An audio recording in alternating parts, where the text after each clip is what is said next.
क्या भैया आपको गुणा आता है? आप कहेंगे हाँ सर, गुणा कौन सी बात है, गुणा तो मेरे बाएं हाथ का खेल है, मैं गुणा तुरंत कर देता हूँ और तुरंत उसका जवाब भी बता देता हूँ। तो मेरा प्रश्न आज का आपके सामने रखा गया है कि भैया अगर आपके सामने इस तरह से एक गुणा दे दिया जाए कि 125 गुणे 301, 125 गुणे 301, इसका गुणा करने के बाद क्या आंसर होगा। और आंसर मैंने आपके सामने 4 ठे रखा है, ये चारों ऑप्शन में से कौन सा ऑप्शन सही होगा यह आपको बताना है। तो क्या इस तरह का प्रश्न आप हल कर पाएंगे? इस तरह के प्रश्न जब परीक्षा में पूछे जाते हैं, बहुत सारे बच्चों का यहाँ से प्रश्न गलत हो जाता है और इस तरह के प्रश्न को आज मैं बहुत अच्छी तरीके से आपको बता दूंगा और कभी भी आपसे इस तरह का प्रश्न गलत नहीं होगा। तो वीडियो में आप थोड़े समय के लिए वक्त दीजिएगा और वीडियो स्किप मत करिएगा। तो मैं राज सर आज एक बार फिर से आपका प्रतियोगी मैथ में बहुत बहुत स्वागत करता हूं और चलिए आज का प्रश्न देखते हैं। अगर हम देखें तो 125 में 301 का क्या करना है, गुणा करना है। पहला ऑप्शन आप चेक करिए। आप सोचेंगे चलिए 75 में 50 जोड़ देते हैं, 75 50 जोड़ करके कितना हो जाएगा 125, 75 में 50 जोड़ेंगे तो कितना हो जाएगा 125, 125 गुणे 301, तो 125 गुणे 301 आपको लगेगा यही ऑप्शन मेरा क्या है, सही है। लेकिन ये ऑप्शन क्या है, गलत है। अब आप कहेंगे कि सर किस तरह से गलत है भाई, आप हमने 125 भाई 75 में 50 जोड़ा 125 आ गया, 125 और 125 गुणे 301, 125 गुणे 301 सही तो है, कहाँ मेरा गलती है, नहीं गलत है। क्या मैंने आपको ये नहीं बताया है कि भैया जहाँ पर जोड़ घटाना गुणा भाग सब कुछ एक साथ आता है तो उसको हल करने का एक क्रम होता है। और क्या क्रम होता है, सबसे पहले क्या हल होता है, कोष्टक हल होता है। क्या हल होता है, कोष्टक। अगर कोष्टक के अंदर कोई चीज़ है तो सबसे पहले कोष्टक की चीज़ें हल होंगी। चलिए अगर कोष्टक में भी कैसे कोष्टक हल होता है, पहले रेखा कोष्टक, फिर छोटा कोष्टक, फिर मझला कोष्टक, फिर बड़ा कोष्टक। कोष्टक की चीज़ें हल होने के बाद बड़ा कोष्टक, और अब कोष्टक की चीज़ें हल होने के बाद क्या हल होता है, का। क्या हल होता है, का का मतलब गुणा होता है, लेकिन अगर का लिखा तो सबसे पहले का हल होगा। उसके बाद क्या होगा, भाग, गुणा, जोड़, उसके बाद क्या, घटाना। तो इसी को कहते हैं भागु जोग ह, मतलब भाग फिर गुणा फिर जोड़ फिर घटाना, इसी क्रम में आपको हल करना होता है। तो चलिए भैया पहला हल करते हैं। सबसे पहले क्या होगा, सबसे पहले जोड़ नहीं होगा बल्कि क्या होगा, सबसे पहले कोष्टक टूटेगा। तो कोष्टक कहीं है, नहीं है। इसके बाद क्या हल होगा, का कहीं है, नहीं। इसके बाद क्या हल होगा, भाग कहीं है, नहीं। इसके बाद क्या हल होगा, गुणा। तो सबसे पहले गुणा होगा, यानी 75 में 301 का क्या करना है, गुणा करना है। 75 में 301 का गुणा करके 50 जोड़ना है। अब सोचिए 301 का गुणा 125 में हुआ है, अब यहाँ 301 का गुणा आप केवल 75 में कर रहे हो, तो क्या कभी भी इसके बराबर आ पाएगा, नहीं। और उसमें जोड़ भी आप रहे हैं केवल 50, तो ये ऑप्शन नहीं हो सकता है, यानी कि ये ऑप्शन मेरा क्या होगा, नहीं होगा। अब आइए ये वाला देखते हैं। हो सकता है आपको फटाक से लगे कि 25 पंजे 125 और 300 में 1 जोड़ेंगे तो 301, तो 25 और 301 देख करके आप आंसर कर देंगे, नहीं।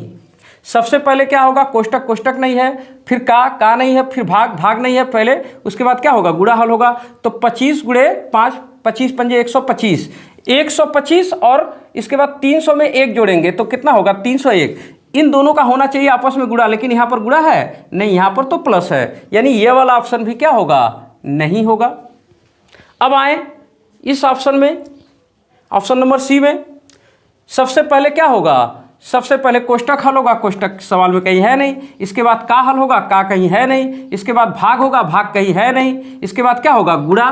तो गुणा किसके किसके बीच में है, 300 और 25 में गुणा है। अब सोचिए 300 में केवल 25 का गुणा करना है, इसके बाद 10 जोड़ना है और 1 जोड़ना है, और यहाँ 301 में 125 का गुणा करना है। तो क्या ये गुणा करने के बाद इसके बराबर जा पाएगा, नहीं। तो ये वाला ऑप्शन भी क्या हो गया, गलत, यानी कि ये वाला ऑप्शन अब सही होगा। लेकिन कैसे होगा, आइए चेक करते हैं। देखिए सबसे पहले क्या हल होता है, कोष्टक। तो कोष्टक सबसे पहले हल होगा। कोष्टक में क्या है, 50 में 75 जोड़ना है, तो 50 में 75 जोड़ेंगे तो कितना आएगा, 125। अब फिर गुणा है तो गुणा 300 प्लस, इसके बाद कोष्टक हल होगा। सबसे पहले 75 में 50 जोड़ेंगे कितना आएगा 125। अब ध्यान दीजिएगा, अब क्या होगा, सबसे पहले गुणा होगा, किसमें, इन दोनों का गुणा होगा और इसके बाद इसको क्या करना है, जोड़ना है। तो अब 300 में 125 का गुणा करेंगे। चलिए 300 में 125 का गुणा होगा और इसके बाद क्या है, ये 300 नहीं बल्कि 301 है। तो अगर हम इसको चाहें तो अगर इस 301 को अगर मैं लिखूं तो मैं इसको ऐसे भी लिख सकता था, देखिए 25 है गुणे 300 जो 1 है, इसको मैं ऐसे भी तो लिख सकता हूं 300 प्लस 1। अब देखिए 25 का गुणा 300 के साथ होगा और 125 का गुणा 300 के साथ भी होगा और 125 का गुणा 1 के भी साथ होगा। तो यानी 125 गुणे 300, 125 गुणे 300, ठीक। और फिर 125 का 1 के साथ गुणा होगा तो कितना होगा 100 केवल 25, तो 125 यानी कि बराबर हो गया कि नहीं। फिर से ध्यान दीजिएगा 125 गुणे 300, तो 125 गुणे 300 और फिर क्या 125 का 1 के साथ भी गुणा होगा तो 125 का 1 में जब गुणा होगा तो 125 ही आएगा। यानी कि ये दोनों क्या हो गया, बराबर हो गया। यानी यही वाला ऑप्शन सही है। या तो आप एक काम और कर सकते थे, क्या कर सकते थे, हम एक काम कर सकते थे कि 125 यहाँ भी है 125 यहाँ भी है, तो मैं 125 क्या कर लूँ, कॉमन कर लूँ, तो मेरा यहाँ पर क्या बचेगा 300 बचेगा और यहाँ प्लस है तो प्लस 125 कॉमन हो जाएगा तो यहाँ क्या बचेगा 1। और इसको एक लाइन और हल कर दिया जाए तो आप क्या देखेंगे कि 125 और कोष्ठ में एक 300 प्लस 1 है, इसको हल करेंगे तो 301, ऐसे भी आप देख सकते थे। तो ये दोनों तरीके से आप देख सकते थे। तो इस तरह का प्रश्न अब आपको हो गया होगा एकदम क्लियर, ठीक है। चलिए उम्मीद करते हैं कि आज का वीडियो आपको समझ में आया होगा और इसी तरह के प्रश्न आपको अगर जानने हैं और कंपटीशन से जुड़े रहना है तो ज़रूर इस चैनल को कर लीजिए सब्सक्राइब और वीडियो को कर दीजिएगा लाइक। तो एक बार फिर से आपका वीडियो देखने के लिए बहुत बहुत आभार और अगली बार जब हम मिलेंगे तो फिर एक नए कॉन्सेप्ट के साथ मिलेंगे। तो चलिए आपका वीडियो देखने के लिए बहुत बहुत आभार और धन्यवाद। Thank you.